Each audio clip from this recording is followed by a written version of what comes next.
medicine to cure hemorrhoids naturally.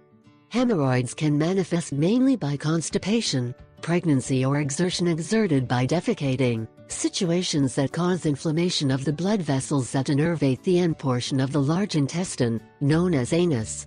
This condition, besides being very painful, causes pruritus or itching that adds negatively to its symptoms. But garlic is a very effective natural remedy to reduce pruritus and inflammation related to hemorrhoids. The procedure for carrying out a natural treatment of hemorrhoids with garlic is as follows. 1.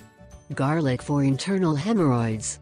Peel a clove of garlic, completely removing its shell and washing it later and cutting it to give it the shape of a suppository.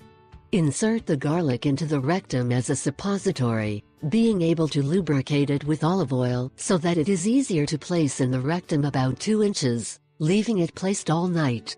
The garlic clove will naturally be expelled with the evacuation. Treatment can be repeated 3 times a week to decrease hemorrhoid symptoms. 2. Garlic treatment for external hemorrhoids. Chop 3 or 4 cloves of garlic and boil in a cup of water for 10 minutes. Strain the garlic pieces out of the water and allow the water to cool completely. Saturate a gauze with water and apply on the anus to relieve external hemorrhoids. You can also put the garlic water in the freezer until it is cold, as this will provide additional relief. To take very into account, natural treatments can be used to help relieve hemorrhoid pain, but should not be considered as a substitute for medical treatment, so we always recommend consulting your doctor to evaluate the possibility before carrying them out. I asked